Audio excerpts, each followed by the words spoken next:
Bonjour à tous et bienvenue sur ma chaîne YouTube. Je m'appelle Vikas Nara et dans cette vidéo, je vais vous parler de la rotation IP de PowerMTA. La fonctionnalité la plus puissante de PowerMTA est la rotation IP. Avant de commencer, si vous souhaitez que je crée un serveur ou si vous avez besoin d'aide, n'hésitez pas à m'envoyer un message sur WhatsApp ou à m'appeler. Après cela, passons à la suite. J'ai également réalisé une vidéo hier intitulée « PowerMTA Mail Server versus Mail Complete Vidéo ». J'ai installé les deux sur le même serveur et j'en fais la démonstration dans cette vidéo. J'ai également obtenu la note parfaite de 10 dixièmes au mail testé. Dans cette vidéo, nous allons découvrir la rotation IP. J'explique ici comment j'ai configuré ce VPS et y ai ajouté plusieurs IP supplémentaires. Le lien d'affiliation est fourni ci-dessous dans la description. Si vous achetez via ce lien, je toucherai une petite commission. Vous paierez le même prix dans tous les cas. Que vous utilisiez mon lien ou que vous le trouviez via Google, le prix reste le même. Mais si vous achetez via mon lien, je vous fournirai une assistance. Je vous aiderai certainement à résoudre les erreurs que vous rencontrerez. Voici l'adresse IP principale, voici l'adresse IP attribuée. Je vais d'abord la tester et vous la montrer. L'adresse IP principale fonctionne actuellement. Les adresses IP supplémentaires ne fonctionneront pas encore, car je ne les ai pas encore ajoutées au serveur. Je vais donc la tester et vous la montrer. J'ai saisi cette adresse IP ici, ainsi que le nom d'utilisateur et le mot de passe. Pour la démonstration, j'envoie un email ici. Je l'ai envoyé et l'email arrivera ici. L'email est arrivé. J'essaie d'envoyer un email en saisissant cette adresse IP supplémentaire. L'email ne passe pas, car elle n'a pas encore été ajoutée au serveur.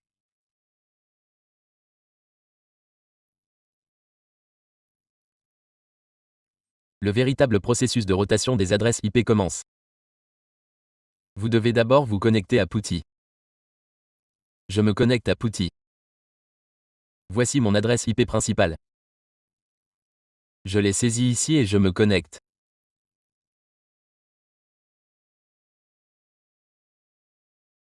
À l'aide de cette clé privée, je clique pour me connecter en tant que route.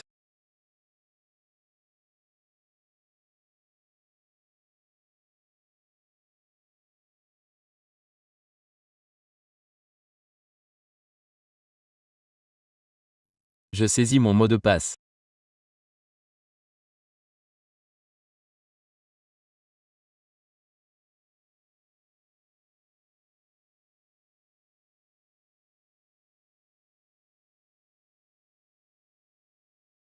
Me voici connecté en tant que route. Que faire ensuite? Exécuter une commande simple. Cette commande ne se limite pas à CD. Accéder à ce dossier. Vous devez connaître CD. Pour accéder à un dossier, exécutez la commande CD comme ceci, etc. sysconfig, network script. Accéder à ce dossier. Je vais donc copier ceci. Toutes les commandes seront disponibles dans la zone de description ci-dessous. J'appuie ensuite sur Entrée.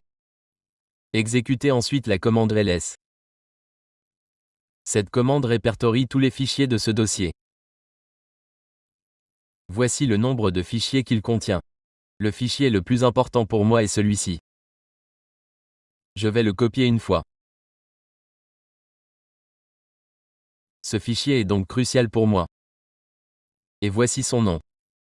Je dois donc faire une copie de ce fichier. Copie. La copie sera créée. Dans cette vidéo, je vais vous montrer la rotation des adresses IP avec les deux adresses IP listées ci-dessus. J'ai donc deux adresses IP. Ici, vous en avez une et deux. Si vous avez trois adresses IP, vous pouvez en ajouter une troisième. Si vous en avez quatre, suivez la même procédure.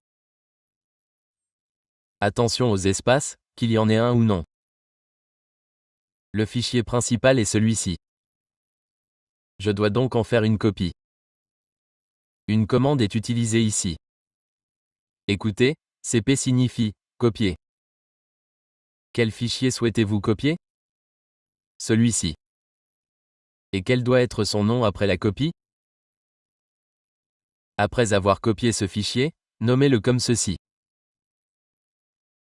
Vous pouvez également le faire manuellement en accédant à ce dossier avec VestaCP.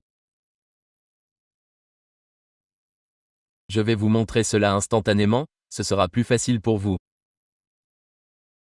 C'est pourquoi je l'explique avec des commandes. Vous devez copier ce fichier et lui attribuer un nom après la copie. Vous avez deux adresses IP. Nous allons donc créer deux fichiers ici. Le premier est celui-ci. Et le deuxième est celui-ci. Conservez les deux ici. Je vais donc exécuter ces deux commandes ici. J'exécuterai la première et la deuxième commande ici.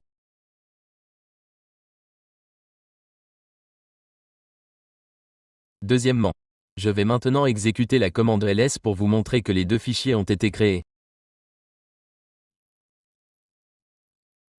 Il s'agit du fichier principal, et les deux que je viens de créer sont le premier et le second.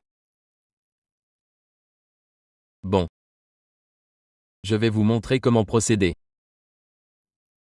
Accéder au répertoire, etc. Regardez le nom du dossier ici, etc., etc., sysfig sysconfig. Accédez à ce dossier, puis au script réseau.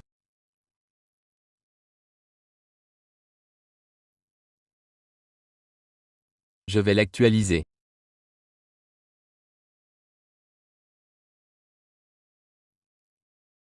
C'était le fichier principal et je viens d'en créer des copies. Voici donc le fichier principal. Je clique sur « Modifier ». Je vais vous montrer ce qu'il contient. Voici mon adresse IP principale, regardez-la. Cette adresse IP principale est ici.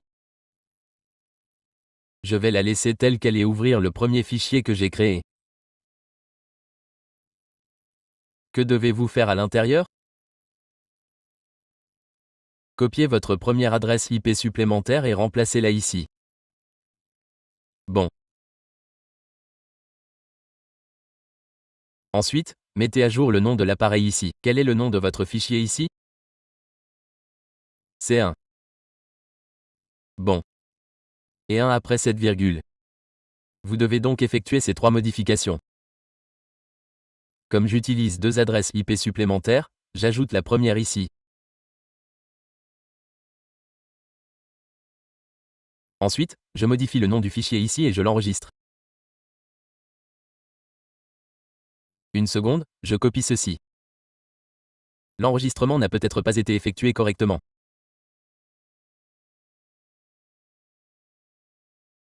Enregistrer.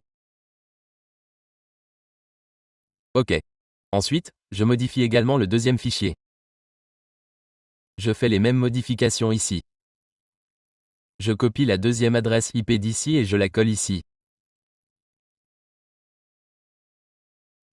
Une seconde, elle se reconnecte sans cesse.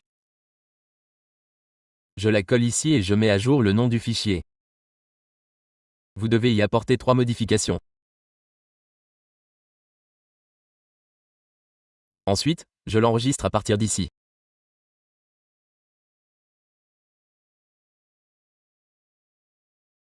OK. Après cela, je vérifie une fois si l'enregistrement est correct. Non, il n'a pas encore été enregistré. OK, c'est fait. La deuxième a également été enregistrée. OK, notre travail est terminé. Vous devez maintenant exécuter une commande. Écoutez, c'est Service Network Restart. Je l'exécute ici. Donc, ici Service Network Restart a réussi. Une autre commande est ifconfig. Exécutez ifconfig pour vérifier si les adresses IP que vous venez de définir sont répertoriées ici. Voici mon IP principal. La première IP supplémentaire que j'ai définie est celle-ci. La deuxième est celle-ci. Les deux IP sont donc visibles ici. Que dois-je faire ensuite? Allez dans « etc. » Accédez à ce dossier. Accédez ensuite au dossier PowerMTA et modifiez le fichier de configuration ici. J'ai ajouté l'IP. Ou l'ajouter dans le fichier de configuration PowerMTA? Ajoutez-la ici. L'écouteur SMTP est donc correctement configuré, je vais le copier. Copiez-le. Puisque vous avez deux IP, collez-les ici. La première se trouve ici.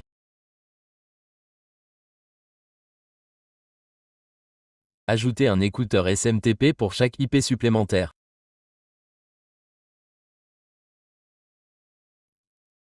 Copiez-la également. En cas de problème, vous pouvez m'envoyer un message sur WhatsApp ou laisser un commentaire. Si vous souhaitez configurer un serveur avec moi, envoyez-moi simplement un message sur WhatsApp. J'ai ajouté cet écouteur SMTP ici. Les étapes ci-dessus sont terminées. Je dois maintenant faire défiler la page. La section principale est « Démarrer un MTA virtuel ». Copiez-la et continuez. Vous devez configurer des MTA virtuels. Copiez-le, faites défiler vers le bas et collez-le 2 fois. Vous disposez de 2 adresses IP pour la rotation. Répétez cette opération pour autant d'adresses IP supplémentaires que vous avez. Regardez ici, il est indiqué PMTA en premier.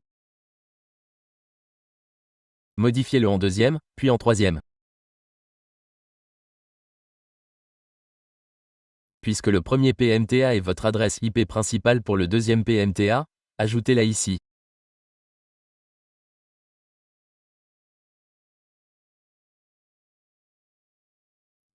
J'ai ajouté ceci. Je vais ensuite copier le troisième et le coller ici. Ajoutez-le.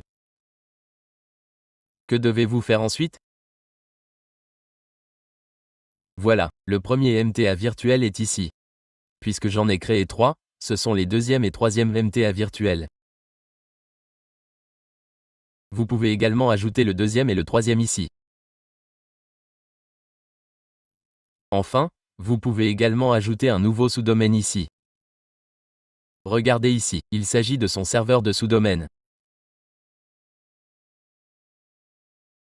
Je l'ai donc ajouté ici comme sous-domaine IP1 et IP2.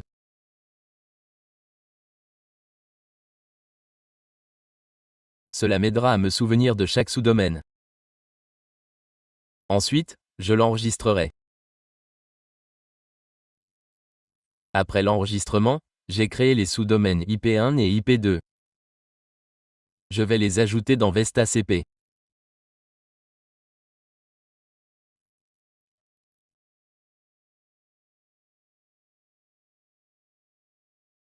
Je clique sur « Ajouter un domaine » pour l'IP1. C'est fait.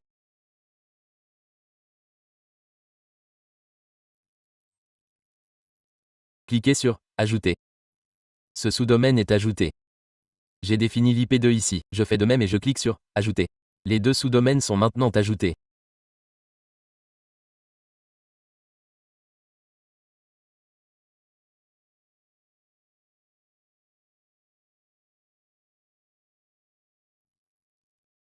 Je vous montre l'IP2 et l'IP1.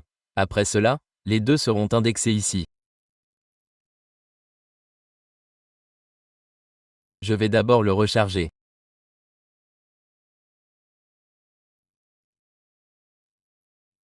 Commençons par indexer l'IP1. Pour l'IP1, saisissez le nom d'hôte comme IP1 et l'IP.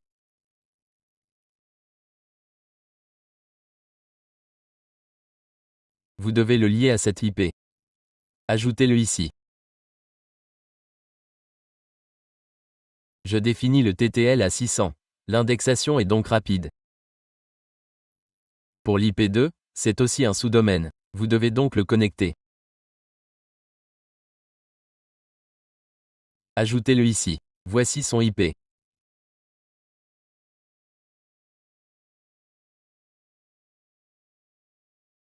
Je l'ai copié-collé ici.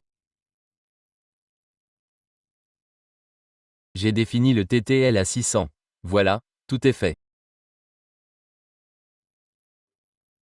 J'ai créé les sous-domaines. J'ai également lié tous les domaines à ces adresses IP. Vous pouvez également configurer le DKIM, etc. Pour chaque domaine ici, ajoutez un nouveau domaine ou listez tous les sous-domaines séparément. Vous pouvez effectuer toutes ces tâches depuis ce domaine et comment les surveiller?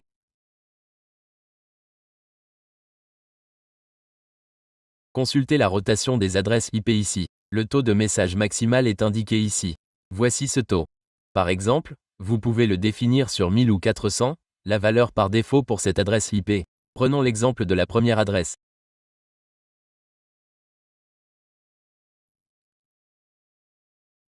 400e mails seront envoyés depuis l'adresse IP principale en 1 heure. Ensuite, l'adresse IP passera à la deuxième adresse IP.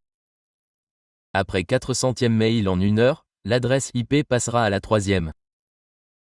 Voici comment l'IPS continuera sa rotation. Je vais vous montrer comment cela fonctionne. Un instant. Nous devons faire un test rapide.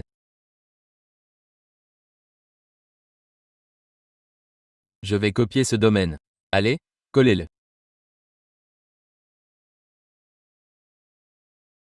D'accord, mais je dois d'abord redémarrer PowerMTA. Je vais donc exécuter la commande de redémarrage de PowerMTA ici.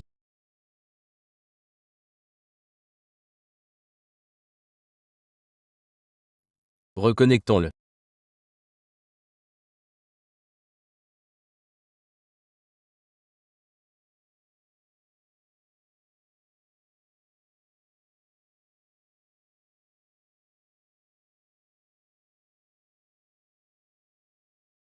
Il est reconnecté ici. Ensuite, je redémarrerai PowerMTA avec la commande. PowerMTA a donc été redémarré ici aussi. Bon. Maintenant, je vais tester la première IP, celle-ci.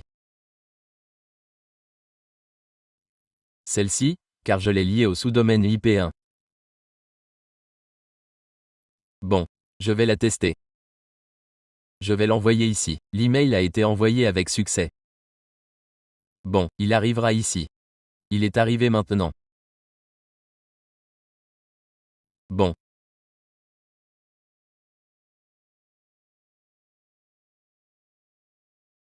Je vais ouvrir cet email et vous le montrer. Vous pouvez également tester la deuxième ici. Son IP était 2. Ici, son domaine était IP2.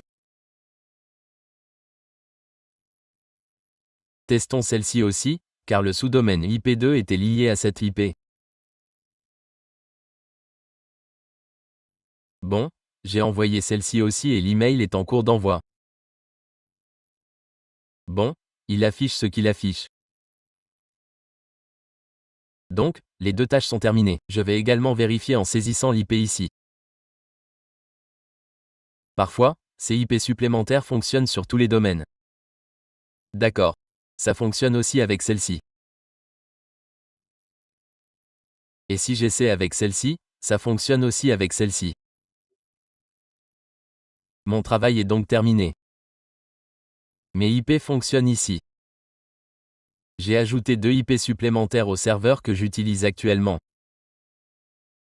Regardez ici, des emails sont arrivés des deux. D'accord. Vous pouvez surveiller ou modifier ce que vous voulez ici. Après les modifications, enregistrez-les ici. Redémarrez ensuite PowerMTA. Ce n'est qu'à ce moment-là que cela fonctionnera. Par exemple, j'ai ajouté 2 IP. Si vous en avez 10 ou 20, copiez-les ici et saisissez vos IP ici.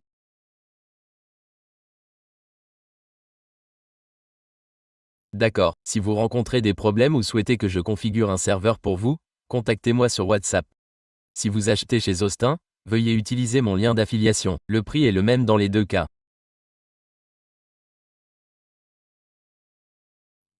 Que vous achetiez ailleurs ou via mon lien d'affiliation, je toucherai une petite commission. Vous en bénéficierez.